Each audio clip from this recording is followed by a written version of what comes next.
History tells us the Mongol Empire fell because of war and disease. We imagine plague-ravaged cities and peasant rebellions bringing down the greatest conquerors the world had ever seen. But that's not what killed them. The Mongols didn't collapse because they lost battles. They collapsed because they discovered a printing press, and they couldn't stop using it.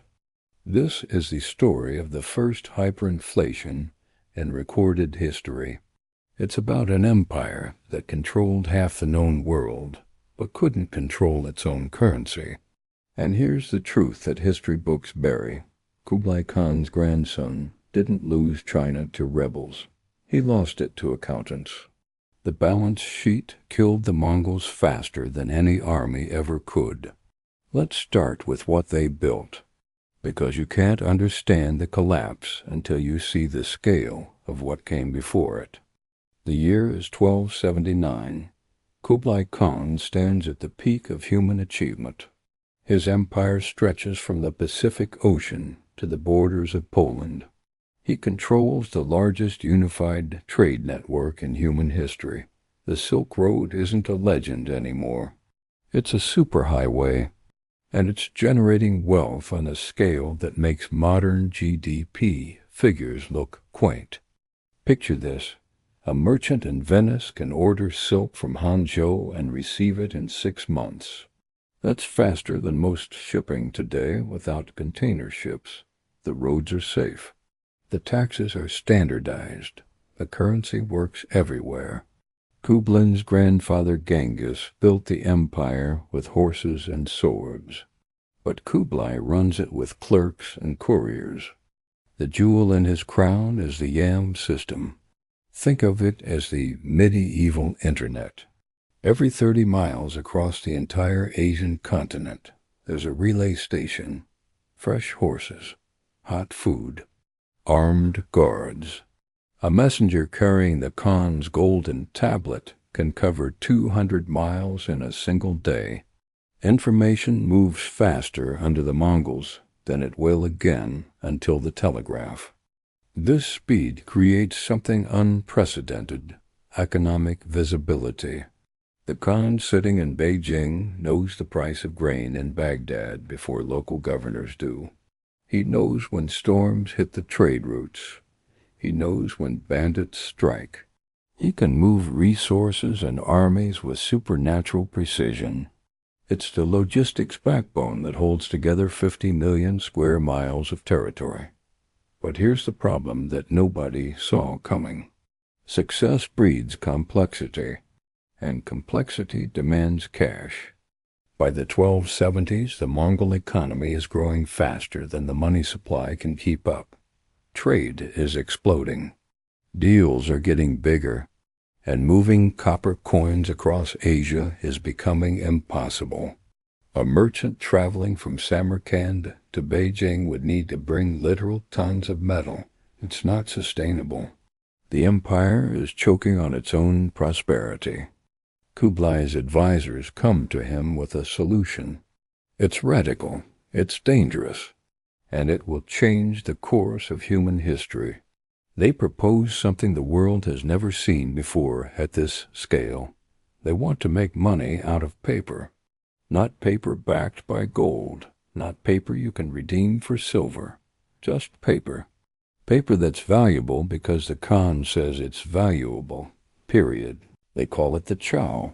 It's made from mulberry bark, carefully cut into rectangles, stamped with the Khan's vermilion seal.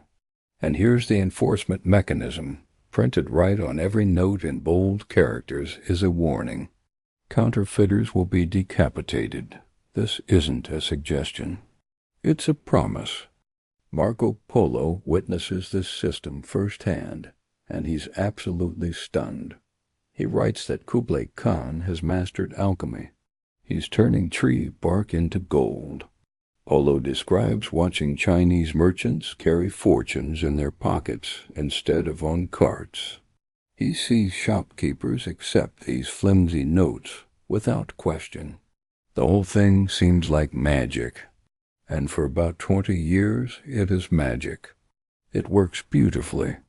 The government can pay its soldiers instantly. Infrastructure projects that would have taken decades are completed in years. Kublai builds the northern extension of the Grand Canal. He creates grain reserves for famine relief. He funds universities and hospitals. The Yuan Dynasty becomes the most administratively sophisticated state on earth, all powered by pieces of printed paper. But here's the thing about magic. It only works as long as people believe in it. And Kublai is about to test that belief to its breaking point. The year is 1274. Kublai looks across the sea at Japan, and he wants it. It's not about resources. Japan doesn't have anything China needs. It's about ego. It's about completion. The Khan doesn't accept that anything exists beyond his control, so he decides to invade. This is where the addiction begins, because now Kublai discovers something intoxicating. He has a printing press, which means he has unlimited money, or so he thinks. He orders the construction of a fleet, not a small fleet. We're talking about 900 ships, 40,000 sailors and soldiers. The logistics are staggering. Entire forests in Korea are stripped bare for lumber. Shipyards work around the clock. And how does Kublai pay for all of this? He prints it. Millions of Chao notes flood into circulation. The fleet sets sail. It reaches Japan. And then nature intervenes. A typhoon smashes the invasion force to pieces. Hundreds of ships sink. Thousands of men drown. The entire operation is a catastrophe. The Japanese call it the kamikaze, the divine wind. Now here's where a normal ruler would pause. They'd assess the damage. They'd consider the cost. They'd probably give up. But Kublai Khan is not normal. And more importantly, he's discovered something dangerous. He thinks he has infinite money. So failure doesn't matter. He can just print more. He orders a second invasion, even bigger than the first. 1,400 ships this time, 100,000 men. The cost is astronomical. We're talking about the equivalent of the entire GDP of a medium-sized European kingdom. And he pays for it the same way. He fires up the printing presses again. The second fleet sets sail, and history repeats itself. Another typhoon, another disaster, another complete loss. Think about what just happened. 2 entire invasion forces. Gone. The wood is at the bottom of the ocean. The food has been eaten. The iron and weapons are lost. The labor is consumed. All that real wealth has vanished. But the paper notes that paid for it, they're still circulating in the Chinese economy, still in people's pockets, still buying things. This is the moment the disease enters the system, because now there's way too much money chasing way too few goods. Every merchant is flush with cash from government contracts, but the actual stuff of the economy has been destroyed. Ships aren't coming back. Grain isn't being harvested because farmers were conscripted. The balance is breaking. Prices start to creep up, slowly at first. Rice costs a bit more. Silk gets more expensive. Nobody panics yet, but the foundation is cracking. And Kublai doesn't stop. He can't stop. He's addicted now. He tries to invade Vietnam. It fails. He attacks Java. Another disaster. He launches punitive campaigns in Burma. More losses. Each failure costs a fortune. Each fortune is printed on paper. The Chao keeps flowing from the government mints like water from a burst dam. By 1287, the situation is critical. The paper currency is losing value so fast that merchants are starting to refuse it. Think about that. The government's money is being rejected by its own people. The magic is wearing off. The trick is exposed. The government panics. And they do something that desperate governments have always done throughout history. They reform the currency. They issue new notes and declare that one new Chao is worth 5 old Chao. This is textbook devaluation. Everyone who saved money just lost 80% of their wealth overnight.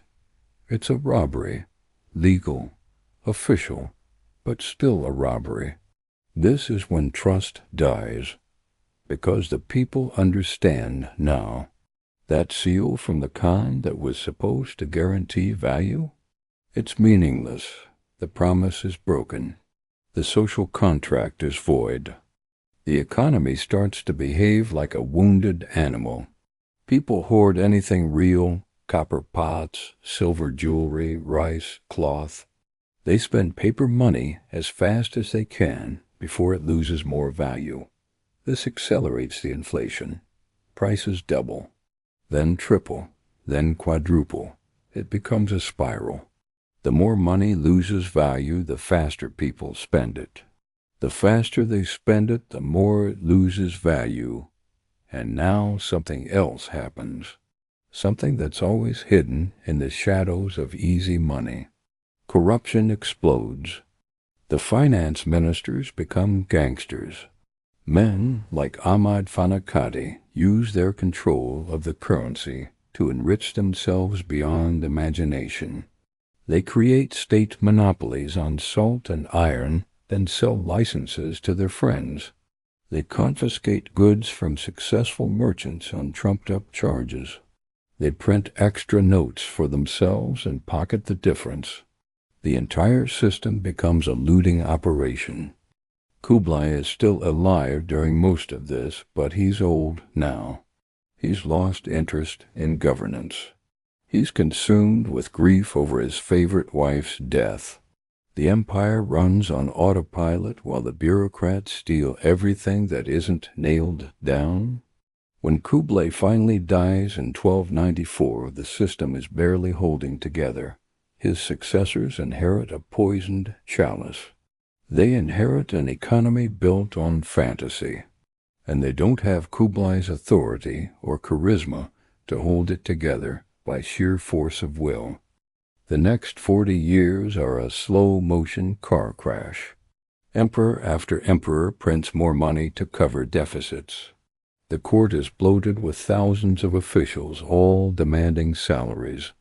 The Mongol nobility back on the steppes needs constant bribes to stay loyal. The army is expensive. The infrastructure is crumbling. And the printing press is the only solution anyone can imagine. By 1340, the numbers are getting absurd. Notes that once bought a year's worth of rice can't buy a single meal. Wheelbarrows of cash can't purchase a chicken. The government keeps adding zeros to the denominations. They print million Chao notes, then 10 million Chao notes. They're trying to keep up with their own inflation. It's futile, and then the final blow arrives. Not from an army, not from a rebellion, from rats. The Black Death enters China through the trade routes the Mongols built. It travels along the Silk Road riding with merchant caravans. The same roads that brought prosperity now bring annihilation. The plague hits China like a nuclear bomb. Historians estimate it kills between 30 and 50% of the population in some regions. Villages are erased. Cities become graveyards. Agriculture collapses. There's nobody left to plant crops. Nobody to harvest. Famine follows plague. The death toll is apocalyptic. And here's the economic catastrophe. The government's tax base evaporates. You can't tax corpses. But the emperor still has expenses. The army still expects payment. The officials still want their salaries. So what does the government do? They print more money, even though half the economy is dead. even though there's nothing left to buy. The insanity of this cannot be overstated. They're pumping currency into an economy that's literally rotting. It's like trying to revive a corpse with adrenaline. The social order disintegrates. Peasants who've lost everything to inflation now watch their families die of plague. They have no reason to obey, no reason to fear. The Mongol government issues decrees that paper money must be accepted. But you can't enforce laws when your police are dying too. This is when rebellion becomes inevitable. A Buddhist sect rises up calling themselves the Red Turbans. Their leader is a peasant monk named Yuan Dynasty. He's an orphan. His entire family died in the famine. He has nothing to lose. And he preaches a message that resonates with millions. The Mongols must be expelled. Their paper money must be destroyed. The mandate of heaven has been revoked. The Red Turban Rebellion sweeps across China, and the Mongol army which once conquered the world can't stop them. They're unpaid, underfed, demoralized. Their paper salaries buy nothing. They melt away. City after city falls to the rebels. And in every city the same scene repeats. The rebels storm the government offices. They burn the tax records. They burn the ledgers. And they make huge bonfires of the paper money. It's not just revenge, it's purification. They're burning the source of the curse. By 1368, it's over. The last Yuan emperor flees Beijing without a fight. He runs back to Mongolia, back to the steppes where his ancestors came from. The dynasty lasts less than a century. The dream of Kublai Khan dies not on a battlefield, but in a ledger. Yuan Dynasty becomes the Hongwu emperor. He founds the Ming Dynasty, and his very first economic policy is simple. He abolishes paper money, completely, totally. China goes back to silver and bronze coins. The trauma of hyperinflation is so deep that China won't trust paper currency again for 500 years. Let that sink in. 5 centuries. That's how badly the Mongols broke the system. The Ming Dynasty closes China's borders. They restrict trade. They rebuild the Great Wall. They turn inward. The era of global trade initiated by the Mongols is finished. The Silk Road withers. The connections fracture. The world fragments again. Here's what the history books don't tell you. The Mongol Empire didn't fall because of military defeat. It fell because of bankruptcy, pure and simple. The ledger killed them. They discovered that you can print money, but you can't print value. You can create currency, but you can't create wealth. And when you try, the gap between paper and reality eventually closes. Violently. Sovereignty is solvency. That's the lesson. An empire that can't balance its books isn't an empire. It's a corpse that hasn't figured out it's dead yet. Kublai Khan conquered Asia with discipline and strategy. His grandsons lost it with a printing press and magical thinking. They believed they could spend their way to greatness. They believed paper decrees could override economic reality. They were wrong. The numbers don't lie. The balance sheet doesn't care about your dynasty or your legacy. It doesn't care if you're descended from Genghis Khan. When the debts exceed the assets, the house gets liquidated.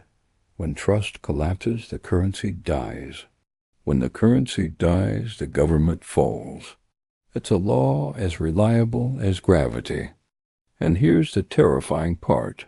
This exact pattern has repeated throughout history. Weimar Germany, Zimbabwe, Venezuela, Argentina. Different centuries, different continents. Same playbook. Print money to solve problems. Inflation accelerates. Trust evaporates. Society collapses. The specifics change, but the math never does. The Mongols wrote the script. They gave us the first complete case study of fiat currency hyperinflation. They showed us exactly what happens when a government treats the printing press as a magic wand. And the lesson is clear. Money is trust-made paper. Break the trust and you burn the empire. So when someone tells you the Mongols fell because of plague and rebellion, remember this. The plague killed people.